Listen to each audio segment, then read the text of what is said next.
What's up, Wargamers? Welcome back to World of Wargaming. I'm Isaiah, and today we're going to do something that I've been thinking about, talking about, rumoring about for a good long while.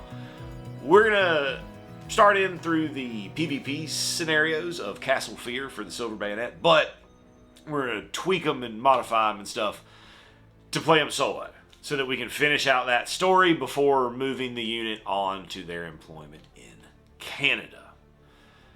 Before we do that, if you would, consider smashing the buttons and checking out the links in the description. And let's go take a look at the board, talk about the scenario, and get into this game of the Silver Bayonet. Welcome one, welcome all to the graveyard of Castle Fear. So this is the first scenario of what are meant to be the player versus player scenarios. We're making some tweaks and some adjustments to play through this part of the story on our own. So a couple things that I'm doing overall. So the Castle Fear has its own unexpected encounters situation. Obviously, I don't have an opponent, so I need to make some adjustment there. So what I'm going to do is at the start of the turns, I'm going to roll 2d10, and if I roll doubles, I roll on that chart. Now, for this scenario specifically, things that I have had to modify in order to, I hope, make this work. I've not play tested this or any of this what I'm doing, so we'll see what happens. First things first, the clue markers were meant to be in just kind of like a straight line halfway between the two players' deployment zones. As I don't have an opponent, what I chose to do was scatter them 2d6 from the middle of the board. In the scenario, each player would be given 3 monster dice, and at the end of a turn, they could choose to use one to spawn a monster. Instead, what I'm going to do is that we're going to say that I have my 3 dice, but I'm not going to choose when to use them. They will spawn a monster on turns 2, 4, and 6. On the first turn, a Tomb Wraith will spawn. That's by the book. And I think that's pretty much all that I needed to tweak in order to make this work for solo. So in the scenario, we are looking for a relic that is on the body of the son of Marcia Lupul. We have 5 mausoleums, 1, 2, 3, and then 2 that are ruined and beat up and, unfortunately, somewhat desecrated. There are also 6 gravestones. That was another thing that had to be tweaked. Not really a tweak. Normally, both players would each have a gravestone. In this, or you have 6. In this situation, it's just me, so I just placed the 6 gravestones. They are there, here, and over yonder. Also, while discussing the gravestones, those gravestones are spawn points for monsters. So I always go more or less clockwise when I count these things. So it'll go 1, 2, 3, 4, 5, 6 when we get to that point. They have to spawn on a gravestone. And again, that's one where you would normally in a head-to-head, you would be able to choose which gravestone to put it on. Since I'm playing by myself, I'm going to randomize it so that I'm taking away the agency of potentially giving myself an advantage. So in case you're new to the Silver Bayonet, when you play solo, you have 3 phases. You have your captain phase, then monsters, then the rest of your team. So you get to activate half of your team rounded down. I have 7 people in my team, so 3 of them will get to activate. And it's going to be, I'm going to go ahead and go with I'm going to move these 3 up here together as a unit. So you can't take a move, but you can sprint. So when you sprint, you take a movement test, so you roll your skill and your power. You add your movement, so I got a 8 plus my movement of 6, 14. So I can go 10 inches. If I had failed, it would be 8 inches. And let me double check that.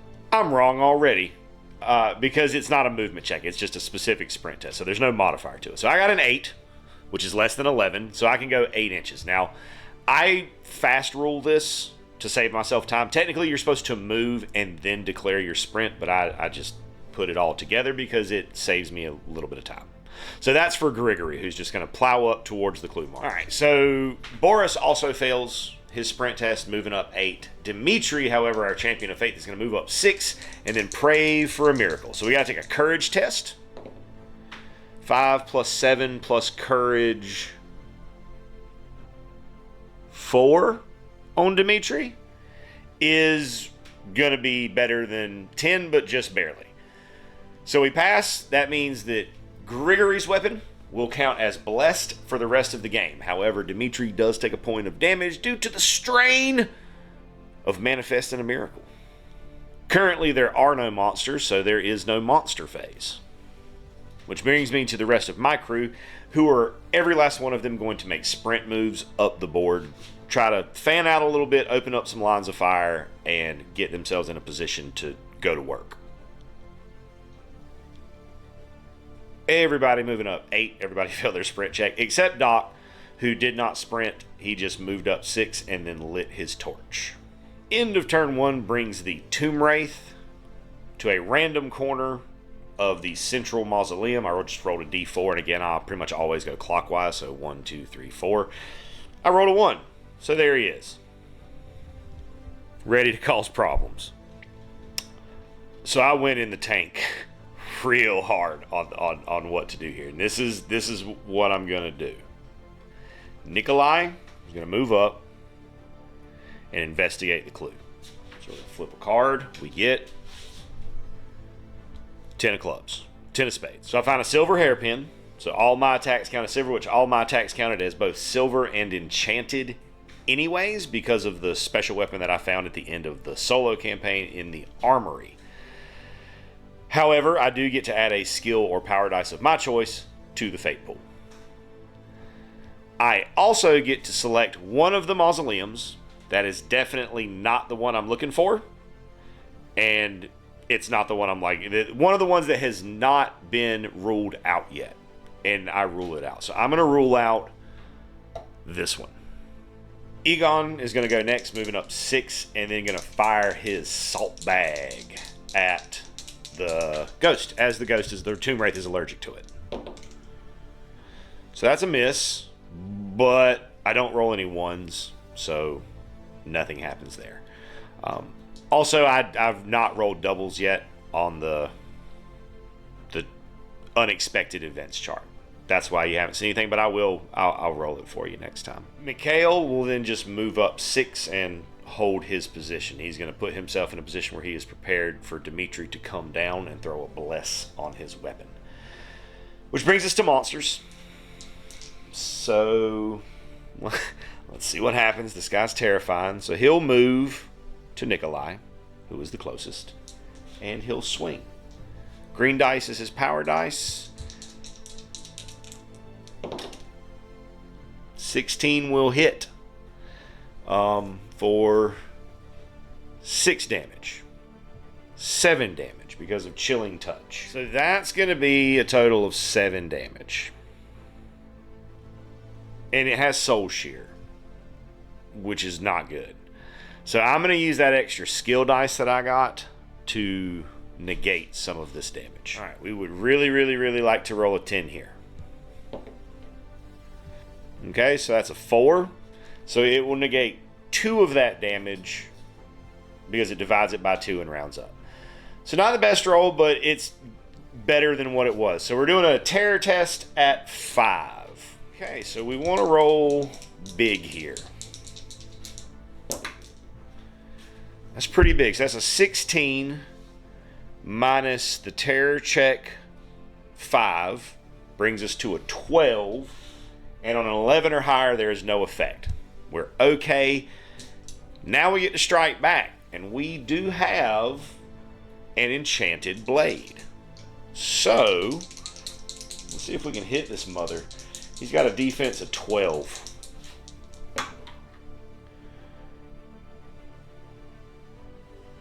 That's a 6 with a 2.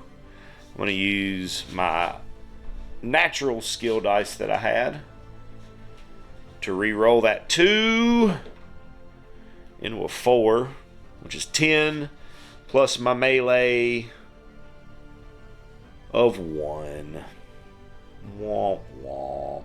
And they have a defense of 12. So wasted my dice and still didn't get to hit. and then the Tomb Wraith will back off an inch. Second phase of activation for me, Doc is going to move himself up and prepare to drop a heal on Nikolai next turn. Grigory going to move up to that clue token and invest it in the Ace of Spades. I find a silver spear, so my attacks would be silver. Now again, this doesn't matter because I swapped out my iron weapon for a silver weapon when I was in the armory at the end of the solo campaign at the Watchtower before I made the final push into Castle Fear proper. But I also do not get to rule anything out on that one. Just find the thing, and I got a skill die back in my fate pool. I'll take it. Boris is going to be on the hustle. He's going to be on the hustle, full 10 inch. Dimitri's going to come down 6 and try to enchant his weapon. 8, 9 plus my courage of 4 is 13. I do bless the weapon. I do take 1 more damage. I do realize just now that I've been saying he's enchanting their weapons. He is not. He is blessing their weapons. They do 2 different things, so it's important to make that distinction. Doc moved, Boris moved, Grigory moved, Dimitri moved. That's it for my turn, so let's see what we're going to get for our monster. A 3 is going to be a ghoul, and it's going to go, I need to find a D6, at Gravestone 1. That figures. He pops out right there. And we'll see if anything unexpected happens. 3 and 5. It does not. Alright, so back to me.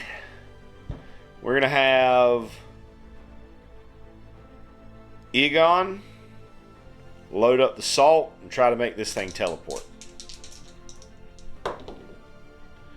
12 plus his accuracy, that will absolutely hit. Unfortunately, he has a rifle, which is a skill weapon, so it will only deal 2 damage, but it will make him blink away from me. Doc is then going to give up his move to heal 2 points of damage off of Nikolai. Nikolai then has 6 inches of movement, which gets him to this clue token. We'll see what we get there. Queen of Spades.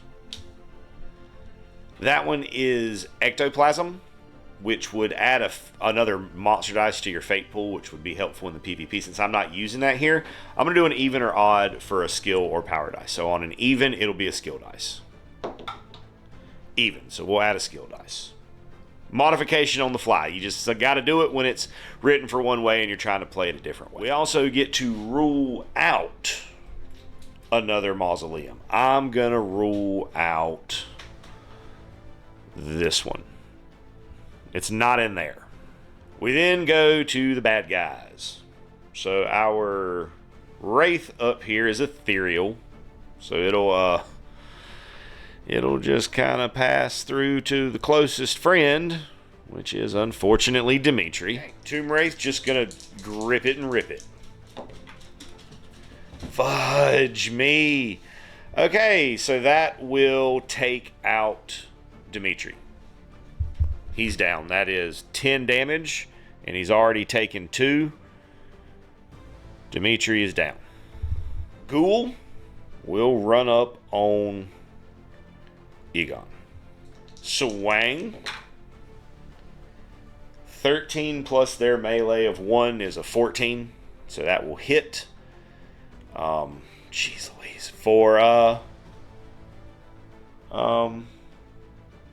lot. So 10, 11, because they get +1 because they're strong. On Egon is only 10. I'm going to have to use one of these dice to try to reduce this. So, come on, baby. Okay, so we take 2 less damage, so we're not dead. That's good. The only thing that Egon can do is try to hit him with the butt of his rifle. So that would count as an improvised weapon. So it's -1 to the power dice. That's still, though, 7... 13 plus his melee of 1, I would imagine. Melee 1 makes a 14 against their defense 13, so I will hit for power dice -1, so for 5 damage. So at least his nonsense did not go completely unanswered. let's move to the rest of my companion phase, the rest of my guys. Mikhail, gonna take a shot at the ghoul and then move. Lord have mercy.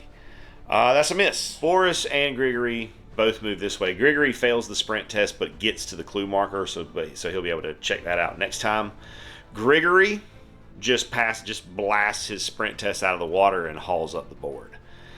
Bringing it to turn 4. We don't get a monster yet because it's turn 3. So turn 4.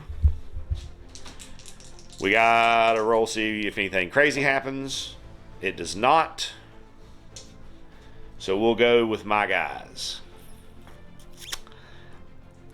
I feel like finding the right mausoleum and just getting off the board is the right answer, because that Tomb Wraith is gonna just ruin my day if I don't. Right now, I'm kind of safe from him. He's far enough away from me that I don't think he's gonna be able to get to anybody. I'm gonna just move away from him and ignore him. I know that I don't have to go back over there because I ruled that one out. I do, however, need to deal with this ghoul. So Mikhail is gonna reload and fire at the ghoul. Try to redeem himself.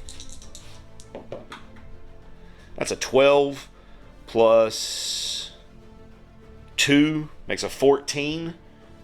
And their armor goes down by 1, so to an 11. To a 12, that'll hit. On the power dice for the musket, so 6 damage. Doc is going to go ahead and heal 2 points of damage off of Egon. Egon will then reload and fire at the ghoul. Just need to do 1.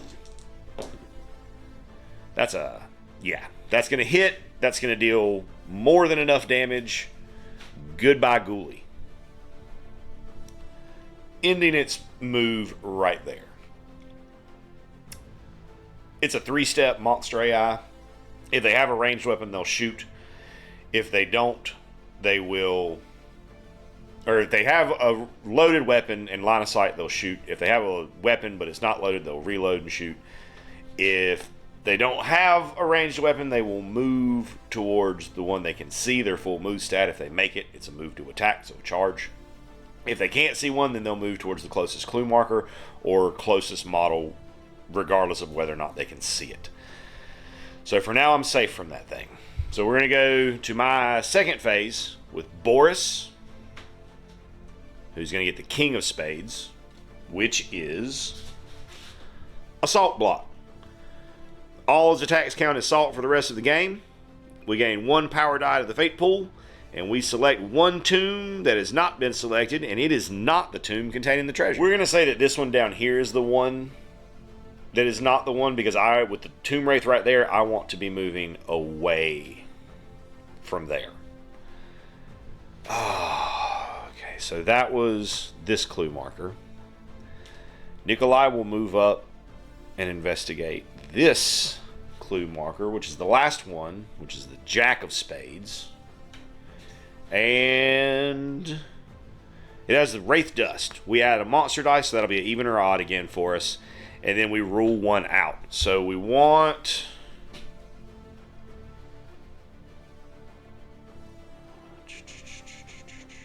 I'm going to rule out this one and have it be the middle one, because I have the most people that are currently able to get to that. Even or odd roll to sort out that monster dice resulted in a power dice. So I currently have 3 power dice, 1 skill dice in my fate pool. That's pretty good. I've also got 2 models left to activate. No, 1 model left to activate. Just Boris. Once we determine which is the one that has the treasure, it spawns at a random point on it. So I rolled it a d4 for the facings. We got a 2, and again, I always start clockwise, so 1, 2, 3, 4. So 2, right there beside Grigory, who will move and pick it up. So at the end of turn 4, we will get a monster. We need to roll a d10. A 1 will be another ghoul at gravestone 3. So 1, 2, 3, right there. And then for my turn, right now what I need to do is to just haberdash myself I can technically go off of any table edge, but I'm going this way. Well, I guess those guys could just run straight down. I guess they could, but I want to move further away from that stuff. I don't want that stuff to be able to get me. I feel like a lot of playing this solo for me is just going to be trying to get what I need and get through as quickly as I possibly can. So these guys right here have to be my first 3 activations. So they are going to cook. We're going to take sprint tests for all of them, and they're going to cook. So for the time being, I'm actually going to have these 2 run towards this table edge, because I want to keep them in line of sight of the Tomb Wraith. Just don't want the Tomb Wraith to be able to get to me, because I want to kite it this way a little bit. Meanwhile, everybody else is going to move this way. So both of these guys have line of sight here, the closest one in line of sight, so they will both move to there. Second part of my turn will be more of the same. These 3 guys are going to be sprinting towards this table edge. Grigory is at -1 speed while carrying the treasure, as they all execute their retreat. So we come into turn 6. Still nothing crazy happening. Both of these guys are within 8, so they can sprint off the table regardless. So my first phase is going to be to get them gone. Goodbye. During the monster phase, these guys will move this way, landing here. And then we'll go to my friend. So these guys, these 2 can just move off. But I need him to succeed at his sprint to get all the way off the table. Blows it out of the water. That was, yeah, just enough with this if he passed the sprint roll to get off the table with his -1 speed. So we got to see what happens to Dimitri. That's pretty tough. For our rewards, we will get 6 bonus XP. Grigory will get an extra bonus XP because he's the one who recovered the treasure. And in the next scenario, I will get a bonus dice. It can be power or skill. I may choose which type to add. So power or skill. Okay, so we got to make the injury and death check for Dimitri. 8 on a 5+. It's a flesh wound. I recover quickly, and I will start the next game at full health. No problemo. Let's go. And let me check my experience tiers. I may get some bonuses here. Everybody ends up with 2 XP, which is not enough to put anybody into a new tier. So no upgrades or bonuses or anything. And that's going to pretty much do it for today. Thanks so much for tuning in, hanging out while I played this modified version of a silver Bayonet campaign from the Castle Fear supplement. If you dug it, if you have suggestions, things that you may have done differently as far as the conversion, let's have a conversation about it in the comments. And whether or not you decide to do that or anything else, I want you to know that I hope you have an absolutely amazing rest of your day.